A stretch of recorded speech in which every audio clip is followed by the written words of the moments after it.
He was on a kill buyer's truck. He had been sold for meat. Came out very promising. He won over $245,000. Toxic, carcinogenic. We're talking about taking animals that have been treated with prohibited drugs and slaughtering them for food. Going to be delicacies for some meal.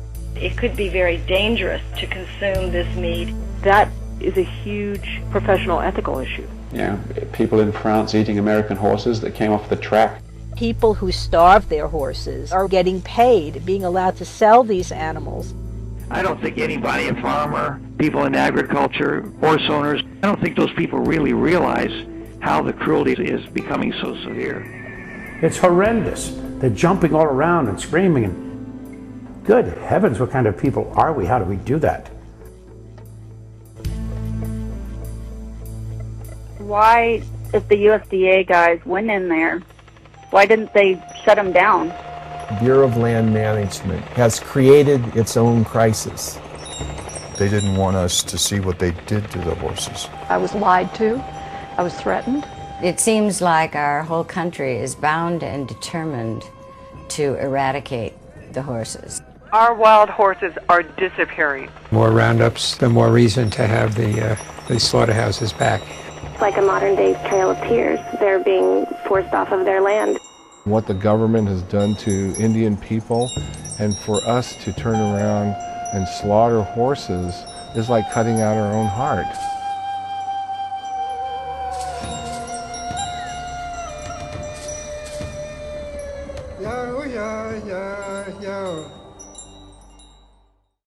Our loyal companion animals provide us with unconditional love, yet many of them end up abandoned. The lucky ones end up in shelters and rescues with a second chance for a new life. Fortunately, there are people out there willing to give their time, love, and resources to help give back to our animal companions. But the costs for food, shelter, medical, or even transportation to care for these animals can be staggering. Please log on to animalferrycharities.org or call today 262-989-0604 and give something back to those who give so much. Animal Advocate Television is being brought to you today by MECA, Milwaukee Emergency Center for Animals, Fetch Magazine, and by Bark and Scratch Outpost.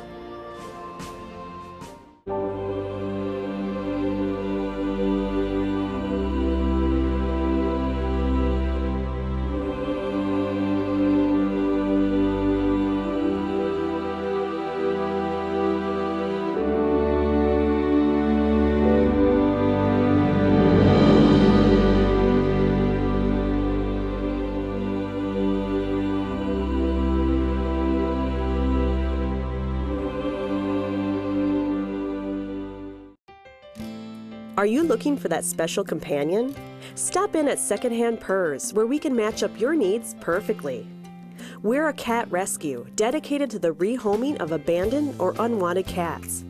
We have a wide variety to choose from: babies, young adults, and seniors.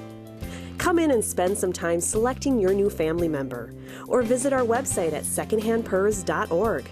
We are continually taking in new cats that need a loving home like yours. Come and visit us today.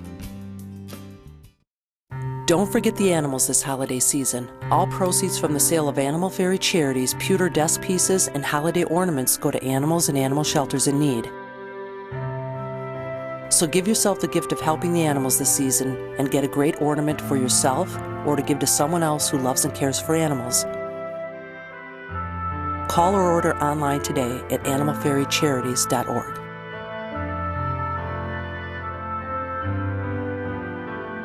Pets and their people have discovered the fun shopping experience at Caesar's Pet. Enjoy our unique selection of gifts, gourmet pet foods and treats, and an array of fun and useful services. Celebrate your pet with professional photography or capture their memory with the highest quality memorials. Caesar's Pet is located in historic downtown Greendale, exit 60th Street South. Caesar's Pet, the home of quality gifts and services for pets and their people.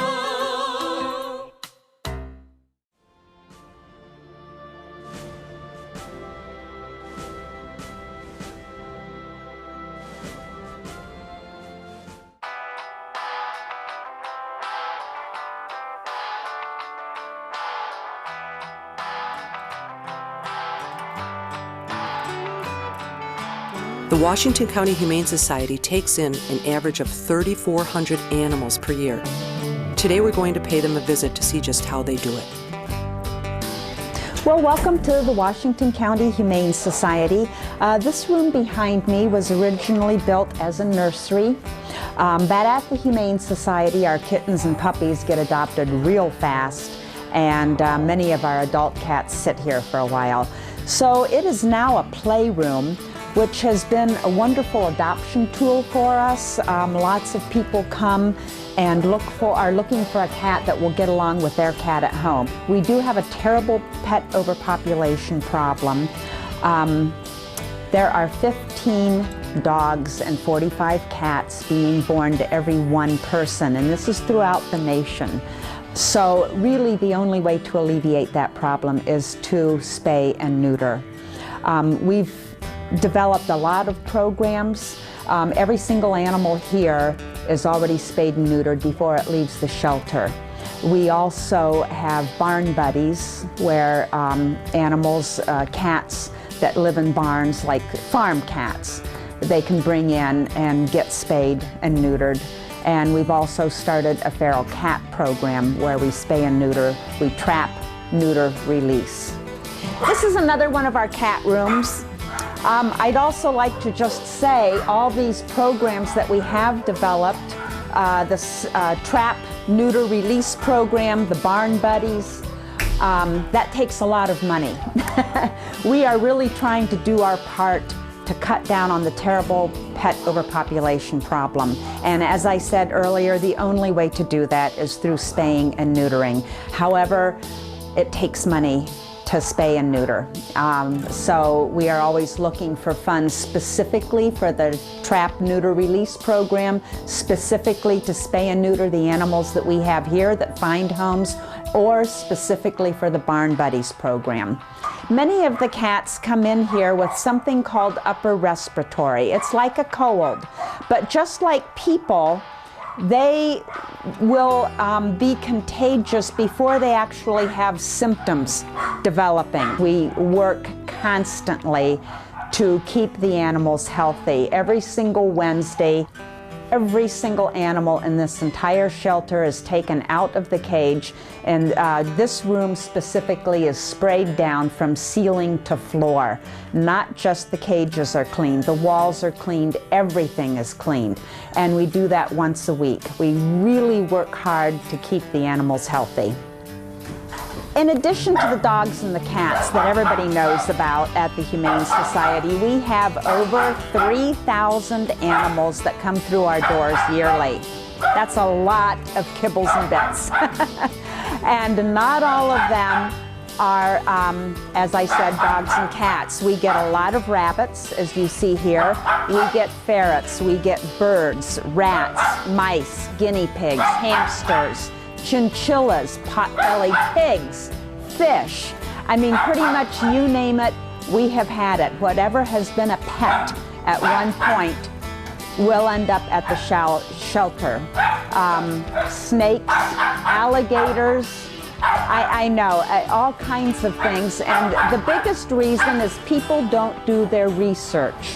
They don't learn, first of all, before they get the animal, how long the animal is going to live, what it costs to feed that animal, and what the shelter of that animal is going to cost. As you can see, what we have here is a lot of dogs. We actually have a very good reputation, I'm proud of. We have a good reputation for finding homes for hard-to-place animals. As you can see here, we have quite a few. And we hold the animal for as long as it takes to find them a home. We do not euthanize for space at all, and I really like to stress that to people. The longest we have ever held an animal is 9 months.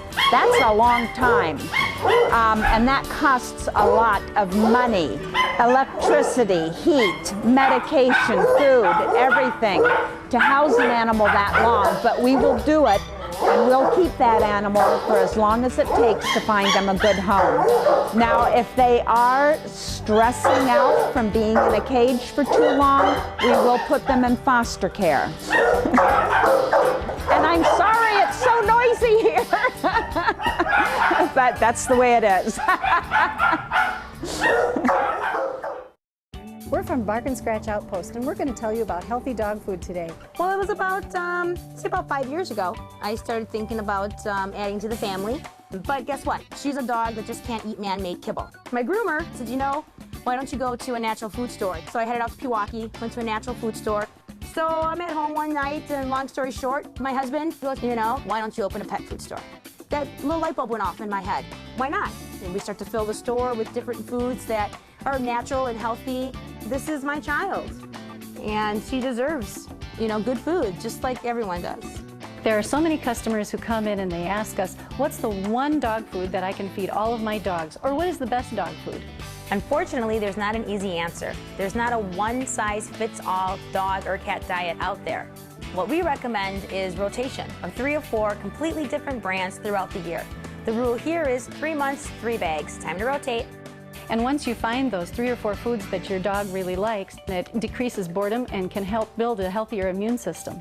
And that'll alleviate allergies, weight gain, aggression, and food intolerances. While you're adding your rotation diet, you're going to add water to that diet. Why do we put water into dry kibble? Do you know, Kathleen? We do put water into dry kibble, especially if that's the only thing you're feeding, because the body digests much better when the water is already in the food. If you think about a raw diet, dog going out and getting some prey, or a cat going out catching a mouse, they're getting the liquid that they need right in that meal. So we need to add about 1/4 cup of water to every cup of dry kibble that you feed. You can have a very healthy diet for your dog, but just one bad treat can really throw it off. When you're treating, you want to make sure that they have healthy ingredients.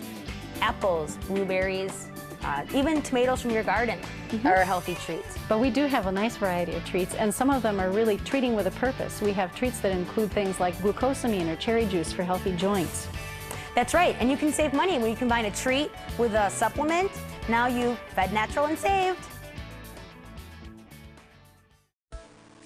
Hi, I'm Tammy Flynn, owner of Elegance Salon and Spa and founder of A Day for Dreams and an Evening of Elegance.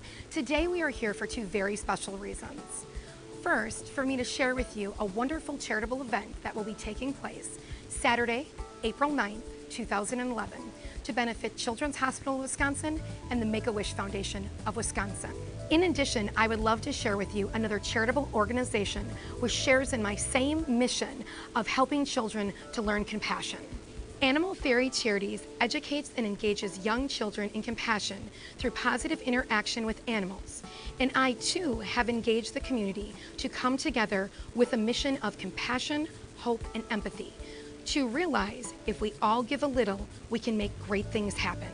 These young children hearing the story today, The Animal Fairy, will understand that caring for an animal, giving to children in need, or the community in general are acts of empathy and compassion. You can help Animal Fairy Charities mission by logging on to animalfairycharities.org.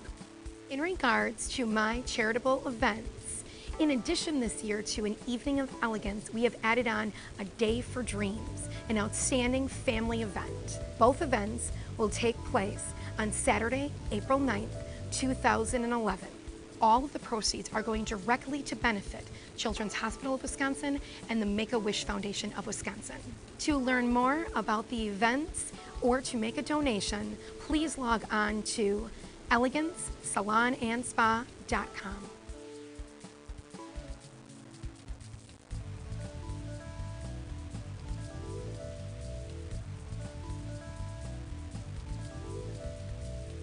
Thanks for watching today.